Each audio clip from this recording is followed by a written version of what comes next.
The 2016 Atlanta Falcons were many things: NFC South Division champs, NFC Conference champions, a historically proficient offense, one of 6 teams to hold a 4 possession lead less than 6.5 minutes into the third quarter of the Super Bowl. They finished their last 7 games generating an average maximum lead of 27 points. But they are also a meme, the butt of jokes, only remembered by their last lead and their inability to ultimately win the game. But what if the full story of the 2016 Falcons has never been told? What if we have unfairly mocked this team for events that haven't been properly analyzed?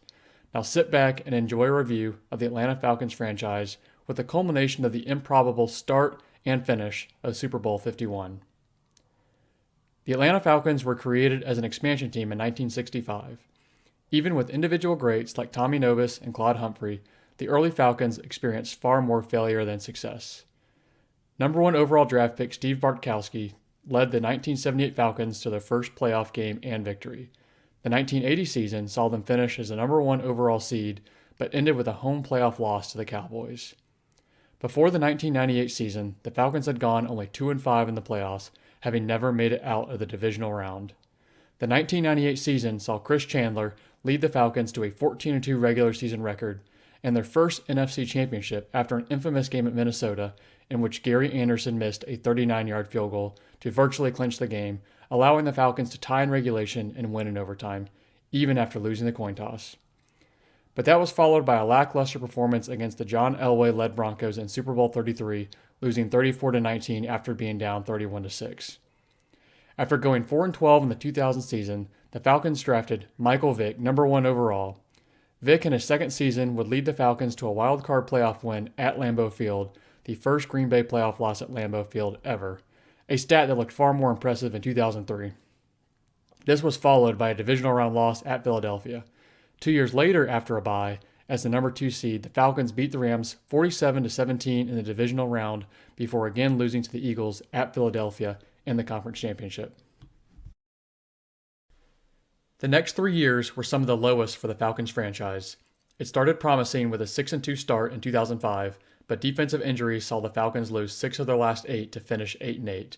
The next year, while 7-6 and in the playoff hunt, head coach Jim Mora joked on radio that he would take the University of Washington position even if the Falcons were to make the playoffs. The Falcons lost their last 3 games and Jim Mora was fired. What followed was the Bobby Petrino era, which deserves its own video analysis, who was hired from Louisville to develop Michael Vick into a more complete quarterback. Unfortunately, Michael Vick was about to be indicted for involvement in an illegal dogfighting ring.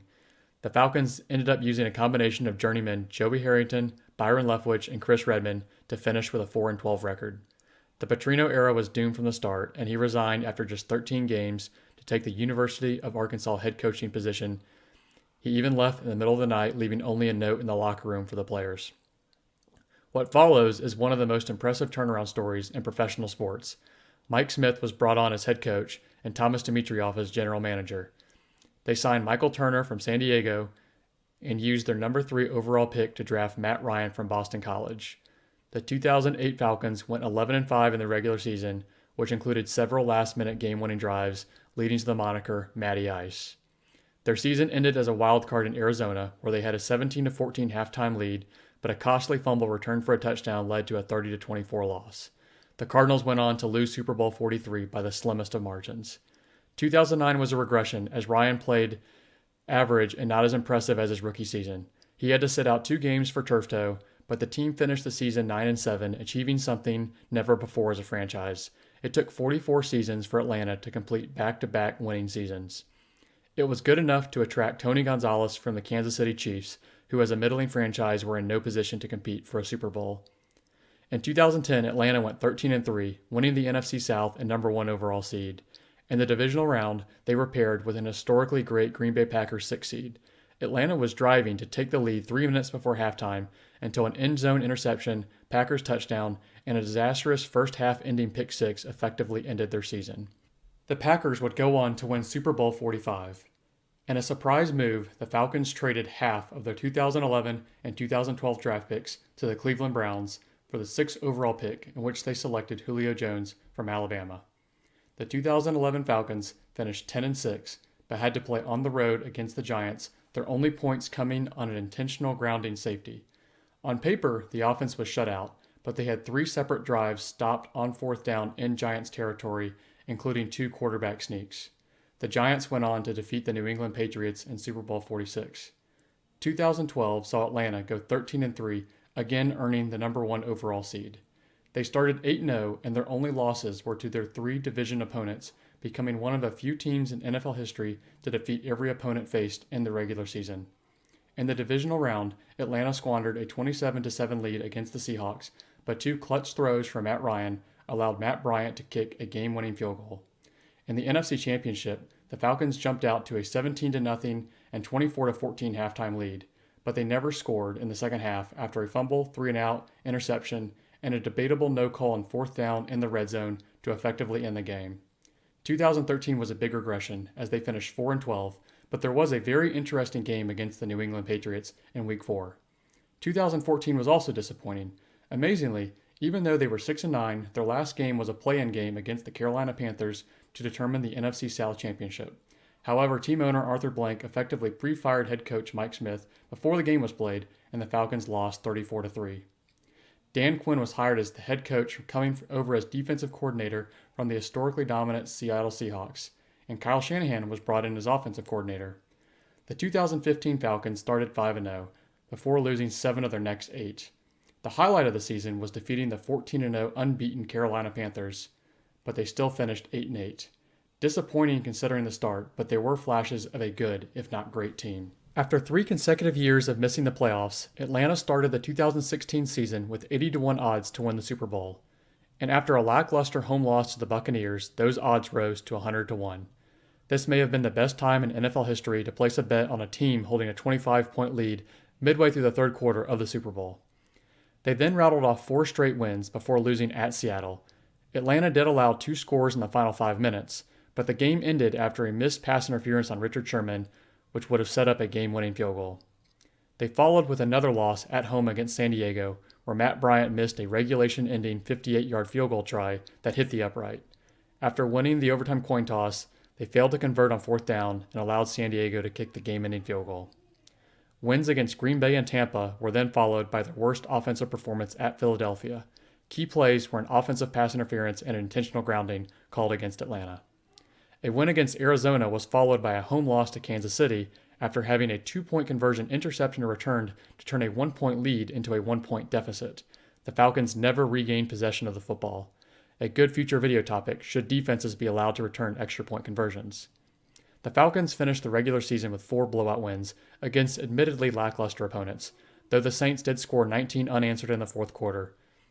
With an 11-5 record, the Falcons secured a first-round bye due to some timely losses by the Seattle Seahawks. In the divisional round, the Falcons defeated the Seahawks with relative ease, generating a 36-13 lead. This was followed by an offensive explosion against the Green Bay Packer team that saw a 31-0 and 44-15 lead. While Mason Crosby missing an early field goal and an Aaron Ripkowski fumble prevented Aaron Rodgers from keeping the game competitive, the Kyle Shanahan, Matt Ryan-led offense looked virtually unstoppable. The emotional high from the last Falcons game to ever be played at the Georgia Dome put the Falcons team and fanbase in a jubilant mood for the upcoming Super Bowl 51. While New England was favored by 3 points, most Falcons fans were optimistic that their historic offense, which had scored 540 points in the regular season, would be the difference maker. The entire offense was ultimately recognized for their achievement as a week before the Super Bowl, Matt Ryan became the NFL MVP.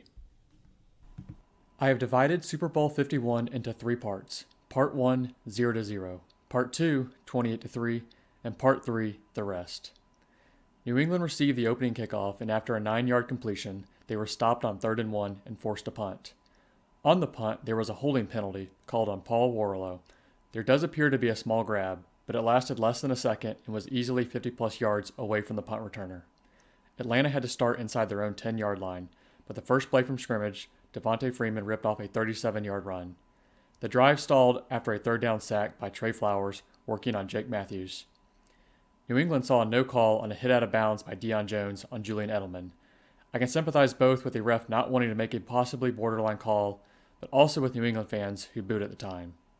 The impact was muted as New England quickly moved the ball to the Atlanta 40. However, a Courtney Upshaw sack on 1st down and a Grady Jarrett sack on 3rd down forced another punt. Atlanta responded with one first down before Ryan was again sacked on third down. New England proceeded to move the ball all the way to the Atlanta 33, and at this point is where Part 1 ends. While both defenses were pitching a shutout, neither offense had been shut down.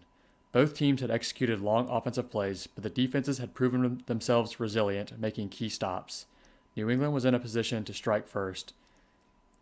I will note the officiating impact was minimal, as two debatable calls both were muted after long offensive plays by Atlanta and New England, respectively.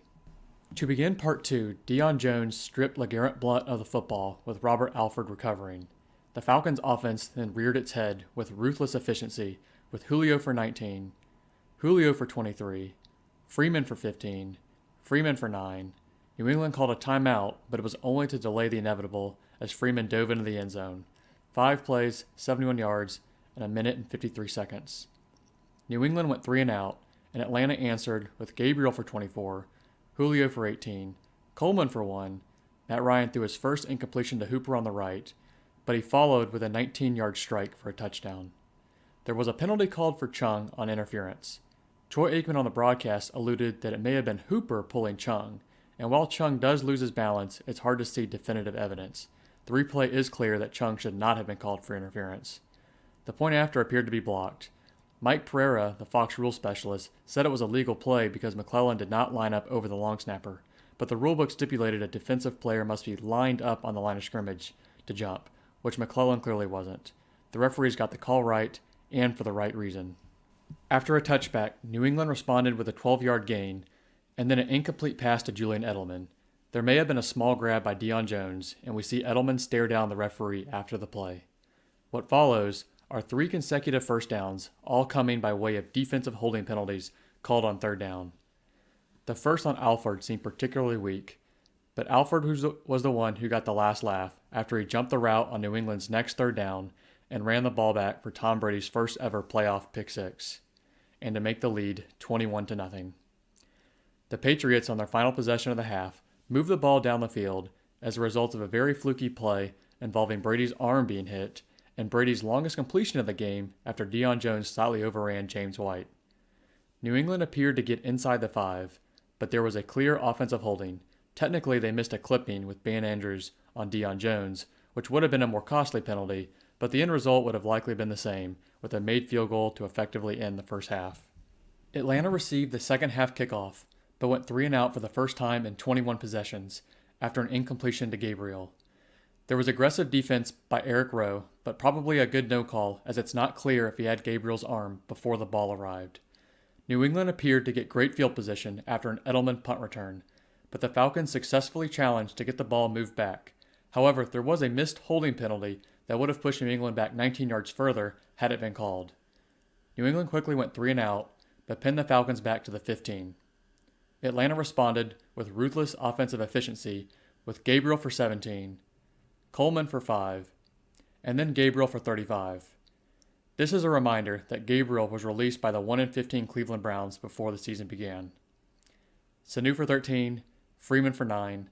Then after a 3-yard loss, a pass interference was called on Malcolm Butler defending Gabriel. Someone on ESPN graded this call a C, but Butler clearly was pulling Gabriel's arm before the ball arrived. Then Coleman for 6 and a touchdown, and after a Matt Bryant extra point, we now have reached the infamous 28-3 score. For context, this is the 6th fastest team to generate this large of a point lead in Super Bowl history. Earlier I referenced a 2013 Atlanta-New England game. There the script was reversed, with the teams playing to a 10-10 tie before New England took a 17-point lead with only 6.5 minutes remaining in the fourth quarter. Then I, along with about 4,000 loyal Atlanta Falcons fans, on a late Sunday night, proceeded to watch the Falcons score a touchdown, convert an onside kick, get to the red zone before settling for a field goal, not get an onside kick, but stuff Tom Brady on a 4th down QB sneak, almost immediately get back to the red zone, only to fall short after 4 tries to tie the game. The lesson is, while unsuccessful, the Falcons proved it can be done, as New England has 23.5 minutes of game clock to score 4 times. Part 2 ends with New England attempting a trick play on third down, which admittedly almost worked. In a closer game, a team would probably punt, but the large deficit leaves New England no choice. Reviewing Part 2, things didn't quite go perfect for Atlanta, but it was pretty close. The offense was almost perfect, the defense forced 2 turnovers, and has pushed New England to another 4th down. But the pick six, coupled with the offensive efficiency, means the Atlanta defense has a lot of plays on their legs. The offense will need to score to cushion the lead. On 4th down, New England is able to convert. The next key play is a 3rd down conversion because Brooks Reed performs an inside stunt and no one is left for outside containment. New England does score their first touchdown, but Gostkowski hits the upright on the extra point. After a botched onside kick, Atlanta started with a 9-yard completion. Then Jake Matthews and Austin Hooper are supposed to double-team Hightower, allowing Coleman to run outside. Hooper leaves too early, allowing Hightower to perform a rip move to maintain outside leverage, forcing Coleman back inside where he is stopped for a 1-yard loss. The Falcons should be facing a 3rd and 2 in range for a 50-yard field goal, but a holding call is made on Matthews, assuming he has hooked Hightower. This will be covered later, but this is a very poor call. Ryan follows with a pass to Hooper, which the referees correctly rule incomplete as Hooper was still in the process of making the catch. Ryan took a sack on 3rd down as they were already virtually out of field goal range by virtue of the holding penalty and the Falcons punt. New England, starting with poor field position, slowly moves the ball down the field all the way to the Atlanta 7, before sacks by Grady Jarrett on 1st and 3rd down force a field goal attempt to make it a 16-point and, more importantly, 2-possession game.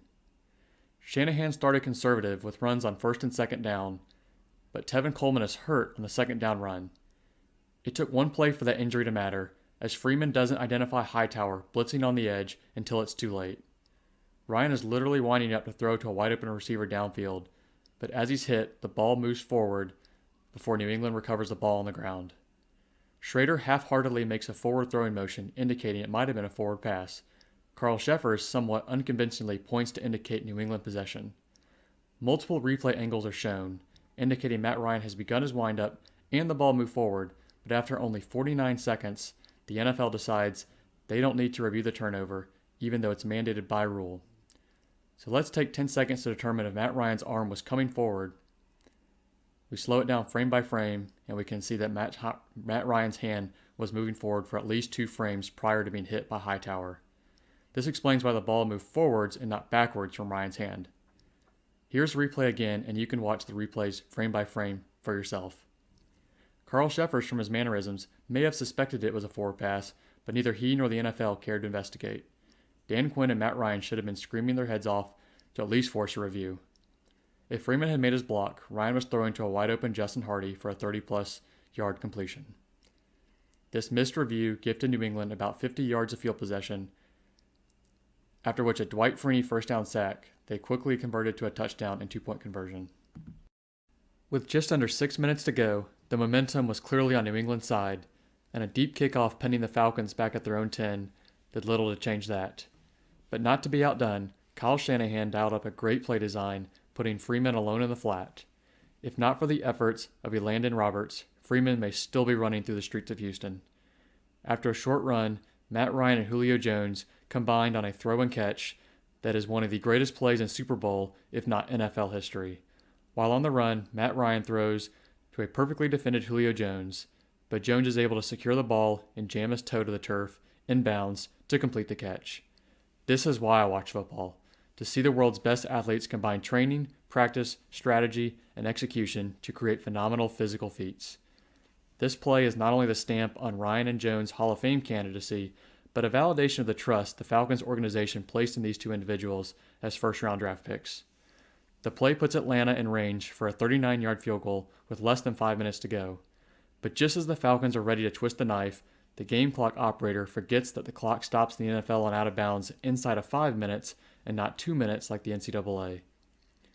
Now, some propose Kyle Shanahan should have called 3 up-the-middle run plays and settled for a field goal, but because New England had all 3 timeouts and the Falcons' recent struggles running the ball, passing seemed to be the better option at the time. Shanahan did call a run on first down, and this image shows how Freeman may have had the NFL rules in mind when he decided to cut back inside to keep the clock running, even if it cost him the chance for more yards outside. Next, Ryan faced pressure from the left, which pushed him into the crosshairs of Trey Flowers, who was being blocked by Alex Mack, who played this entire game on a broken leg. Reviewing the spot, the ball should have been placed at the 33 and not the 35. Regardless, the sack means the Falcons are still in range for a 52-yard field goal. Not ideal, but this play by itself is not the reason the Falcons do not score. then a three-step drop, 9-yard completion to Sanu. At first glance, it appears one, if not both players, are guilty of a face mask. Maybe others will disagree, but I really liked the referees practice what I would term officiating restraint. Sanu's actions by itself would probably not warrant a penalty because it doesn't appear intentional and he never actually grabs the face mask. However, Ryan clearly grasped the face mask, which by itself would be a 15 yards and an automatic first down. But because the grab was after his own helmet was being twisted and neither player benefited from their action, the game is better off with the referees abstaining and letting the play stand as is. Atlanta would now line up for a 43-yard field goal, and except for an onside kick, would almost certainly win them the game. But to understand why Matt Bryant doesn't kick, we have to go back 3 weeks. In the divisional round, Kansas City appeared to successfully convert a 2-point play to tie the game, but a holding was called on left tackle Eric Fisher after he appeared to hook James Harrison. Following the game, tight end Travis Kelce defended Fisher's blocking, saying the referee shouldn't be able to work at a footlocker, a quote he was later fined for. Later, that referee, Carl Sheffers, was picked to officiate Super Bowl 51. Former head of NFL officiating and current Fox commentator Mike Pereira released a video mocking Travis Kelce, saying he would be watching the Super Bowl from his couch, while Carl Sheffers would be receiving a Super Bowl ring. Lost in the pettiness was an honest answer to the question, was it offensive holding? In the NFL rulebook, there are 9 explicit reasons offensive holding is told not to be called, even if it otherwise would be holding. And number 9 explicitly states that offensive holding is not to be called when a defender uses a rip move. The reason is simple, as a rip move is when a defender lowers their shoulder and arm and rips upward in an attempt to ward off the blocker's hands and arm. What follows is the appearance that the blocker has hooked the defender. The rule is in place as it allows the blocker to continue blocking the defender legally, as it was the defender that initiated the hooked position, not the blocker. Otherwise, defenders would be incentivized to continuously use rip moves to draw offensive holding penalties. In post-game documentaries, the Patriots singled out Jake Matthews for being weak on the edge, but Matt Patricia, the defensive coordinator, openly admitted that it was Carl Sheffers and not Jake Matthews that he scouted when he told his defenders to initiate rip moves on 2nd and 3rd down. Matt Patricia successfully exploited Carl Sheffers' ignorance of the rule and the NFL's refusal to hold him accountable. Neither Eric Fisher nor Jake Matthews should have been penalized for these 3 plays, which effectively took points off the board in all 3 instances. Reversing this one call would have meant the Falcons, outside Freeman missing a block, would have played an almost perfect game. Ryan had not missed a single receiver up to this point, and the offense more than lived up to the hype with incredible yards per play averages. Even though Atlanta should have been kicking a 43-yard field goal, they did have one more try. Ryan missed his first target of the game, but Ricardo Allen from the sideline indicated Malcolm Butler was holding Gabriel. There exists no definitive angle of Butler and Gabriel, but Austin Hooper was certainly being held on the play as well. Last note is even with the incompletion, had Julio Jones been correctly spotted at the 21 and Ryan correctly spotted on the sack, Atlanta would have had a 15-yard field goal attempt, which was Matt Bryant's season long. On the punt, Edelman clearly catches the ball at the 8, but it's marked at the 9. But first down is the play that should have ended the Super Bowl. Grady Jarrett, already with a tied Super Bowl record 3 sacks, bounces off the edge and is about to take Brady to the ground in the end zone, right as Brady gets off a wobbly pass. From additional camera angles, he was trying to throw to Chris Hogan, who ends up 15 yards up the field off screen, but James White ends up closer and is the identified receiver. There is no objective definition of what constitutes intentional grounding, but the rulebook stipulates the ball must go in the direction of and land in the vicinity of a receiver. Media sources concede the non-call benefited New England, and an NCAA document that details different possible scenarios indicated this was worthy of intentional grounding. The end zone camera better illustrates the physical distance the ball is from James White when it lands, and James White is literally running the opposite direction of the ball while it's in the air. Reviewing the Falcons' defensive performance, assuming this was called a safety, for a statistically below-average NFL defense, they would have just played the game of their lives, with 2 defensive scores, an additional turnover, 3 3-and-outs, and the only touchdowns are scored after a 4th down conversion and a short field. Grady Jarrett would have a legitimate case for Super Bowl MVP after a record-breaking 4th sack that ended the game. The story written would be while the Falcons' offense was faltering, the scrappy defense made the signature plays that won the game. But instead, New England marched down the field. Included was a ball that bounced off the hands and then leg of Robert Alford, then on top of the hands and arms of Ricardo Allen, before Julian Edelman secured possession. The Falcons defense, who are now approaching records for number of plays in a Super Bowl, appear gassed. There was another poor spot at the goal line with James White down before the one, but the ball was spotted at the half-yard line, but Ben Andrews ultimately snapped the ball only several inches from the goal line. New England scored, but they still needed the 2-point conversion. They appear to get it by inches, but there is a flag. Reviewing the play, New England only had 6 men on the line of scrimmage. Then Tom Brady and Ben Andrews both make a false move, which is why Dwight Freeney left before the ball was actually snapped. But Freeney was not actually offsides, even though he was the only one penalized on the play. The referee, likely distracted over throwing his flag, completely missed Chris Hogan blocking downfield before the ball was caught. On the ensuing kickoff, aided by the incorrect offside penalty, Eric Weems is tackled inside the 15, though he probably should have taken a knee. Atlanta was in a precarious position due to New England's 2 timeouts and the field position. They successfully moved the ball far enough so that a punt would push New England out of field goal range only after a scary play on the sideline. The NFL did find time to review this play, even though the defender was clearly out of bounds when he caught the ball. One gimmicky play later, and it's officially the first Super Bowl overtime ever, and we the fans are subjected to the worst rule in the history of athletic competition. The NFL overtime rules deserve its own video, but the basic premise of any athletic competition is equal starting conditions. A regulation football game achieves this with 2 halves, with each team getting to choose to kick off or receive for their respective half. When a regulation game ends with a tie, a sport is faced with the option of either ending the game as a tie or creating a mini form of the game to determine a winner. In virtually every other sport, including NCAA and high school football, the rules ensure both teams equal starting conditions, with a winner only determined after a team scores points and successfully defends an opposing team from scoring an equal or greater number of points. What a shame that the NFL MVP's sole contribution to his team was choosing which way they wanted to kick. And Kyle Shanahan and Julio Jones will have as much of an effect on the overtime as Travis Kelce watching from his couch. But Atlanta hasn't lost yet. They get to play defense. But I would actually argue the best move in this situation would be to attempt an onside kick. By the rules, if it works, they would only need a field goal to win, and if it doesn't work, they only have to defend to a field goal with their tired defense. But after a touchback and just 5 plays, New England was already at the Atlanta 25. The Falcons' defense has one last chance to make a difference. The NFL draft can make former enemies teammates, as Ben Andrews of UGA and Shaq Mason of Georgia Tech execute a very effective high-low block, in which Shaq Mason takes out the back of Deion Jones' legs and Andrews tabletops into the ground. It is effective, but also highly illegal.